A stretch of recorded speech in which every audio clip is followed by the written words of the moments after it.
right, welcome, and I'm excited about this one. I mean, Josh and I are going to get to sit down, and this is this week's Agent Spotlight interview, and today we're doing it with Josh Neudigate, and this one's really exciting for me. I mean, Josh, you and I have been working together, almost 6 years, Yep, right? yeah. And so I know you've helped who knows how many families in that process and time, and I know you've achieved the goals of a lot of people. You've got a lot of repeat business, and I'm just excited to sit down and talk about it. It's super cool. Let's dive right into it. What got you into real estate? Why did you get in the business in the first place? How did you end up here? Sure, yeah. So I've had lots of careers in the past, from waiting tables to being a golf pro. I ran an auction house, and I just got to the point where my kids were getting bigger, and I didn't have the freedom to go to the basketball games or watch soccer or be able to do the after school extracurriculars. So I had an opportunity arise. I took it, got my license, and never looked back.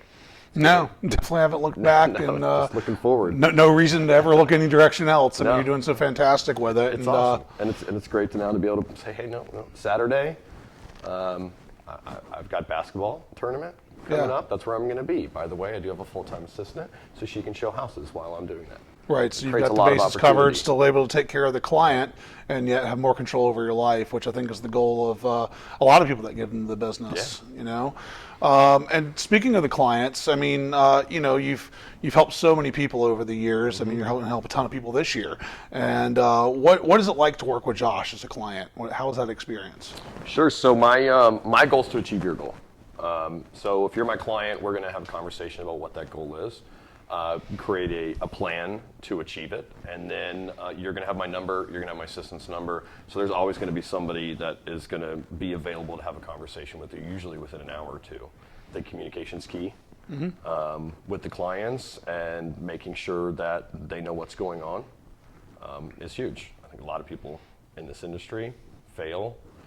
Clients move on, they call me when they've already had 2 other agents, because those people aren't keeping up with them. They're not talking to them, communicating effectively, and making sure that their goals are taken care of. So from start to finish, my goal is to achieve your goal. All right, transparent communication is just always so key in the relationship, right? What about we'll kind of start with buyers, then we'll back into sellers, because I think they are different. And, when you're working with a buyer, what is the home search process, whether it be for an investment property or for a place to live? What do you think is important about the differences in how you handle that process versus somebody that might not have quite as much of a smooth process? Yeah, I mean, you as the client, the buyer, most likely don't know a lot about the process, if anything, especially if it's your first time, right? So I'm the professional. I'm going to make sure that from start to finish, you know what's going on, what the next step is, and how the process is going to go. So, for instance, if we have a conversation, number one, I want to figure out what your goals are. We'll bid you a search to find the right property out there, so you could take a look at everything. We're going to connect you with the lender so you can get qualified. When the right house comes up, then we can go see it right away, make an offer, especially in today's crazy market. And then after that, we really get into the meat of it, negotiating, contracting, and then that once we're in contract, that's when the hard part starts. Right, and so from the time that you meet a buyer till the time that you close, hand them the keys, where do you think your value is the highest in that process? Sure, yeah, it's the knowledge of everything that happens in the contract, right? That's when things can blow up. We kind of expect it to. I guess that sounds a little harsh to first-time home buyers out there watching this, but it's okay. Things break, we fix them. So knowing how to handle the situation, what's next, how to get through inspections on time. What happens when we have a title issue, what happens if the appraisal falls short or we have a lender problem, and how to fix all that to make sure that we can still achieve your goal.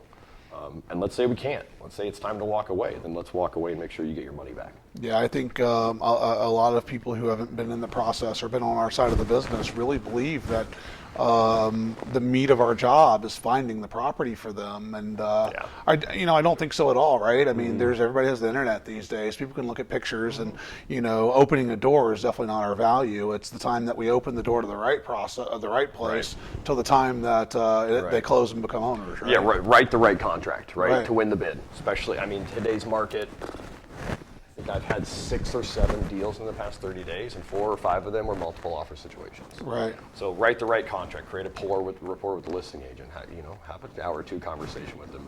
Let them know that you're good at what you do. The most important thing to a seller is getting to the closing table. So you can make sure that they're aware that your contract's going to get to the closing table, negotiate it, and then get into the contract, and that's where the real work starts. Well, taking that, you talked about sellers for a minute and their importance. What's it? What do you think that you do that's unique to help achieve goals for a seller? Well, I mean, you said goals, right? So, question 1 is, what is your goal?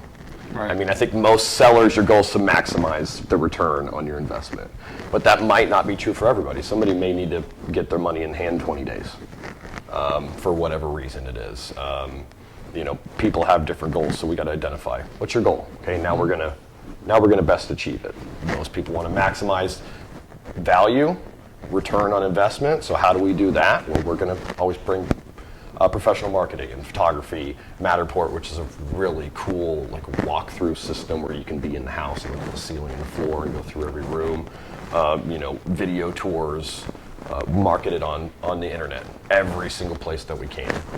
Create a website on our search engine for each property that we list. And why do we do that? Because we want to create a frenzy. We want to get as many people to see this property as possible, so we can create as many bids as we can for you, get as much exposure, and maximize that return on investment. Right, go above and beyond. Make sure when it's listed right, and no matter whether it's a $100,000 condo or a multi-million-dollar house. We're doing all of that for everything right now. Right. Yep. Right. Make sure that our sellers get as much money as possible.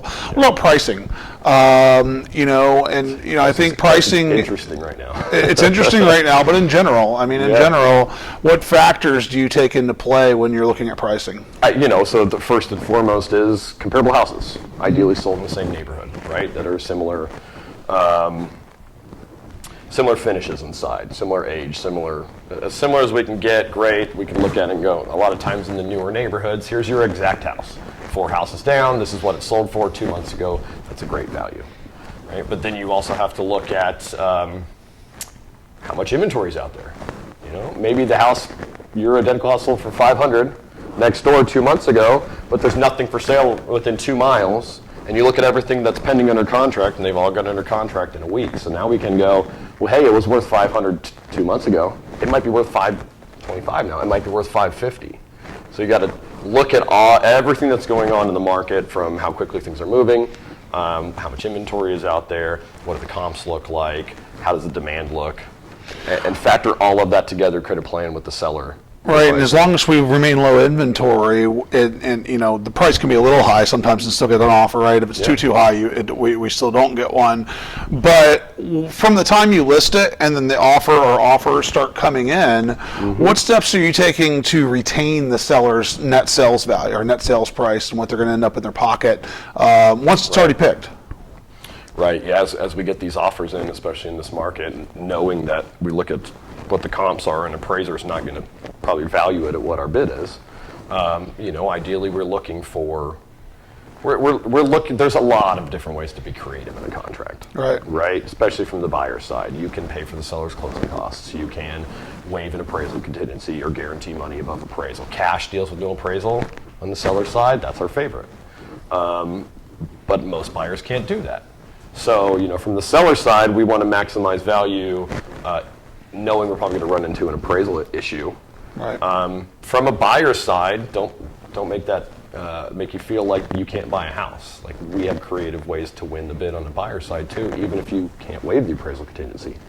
Which I think is ideal. A lot of agents don't take the time to dive in and find out what does the other party need, what are their desires. Have to right now. Yeah. Having a rapport with the listing agent can win you way more than just having the best, quote unquote, highest priced contract. Well, look, I know, we sit, we talk, and your experience has definitely helped you learn to take amazing care of people, and your desires and the way that you run your business and the way that you manage your time, I think does a great job. For anybody that's out there that wants to, reach out and find out more, would like to work out and speak with you, what's the best way to get in touch with you? Sure. So call or text 407-922-2547. You can reach me via email. It's josh@estatebrothersfl.com. And that's our website as well, estatebrothersfl.com. Just reach out directly. I'll get right back to you. Awesome. Well, thank you for sitting down, and it's been fantastic, and I look forward to doing it again sometime. Appreciate the opportunity. Absolutely.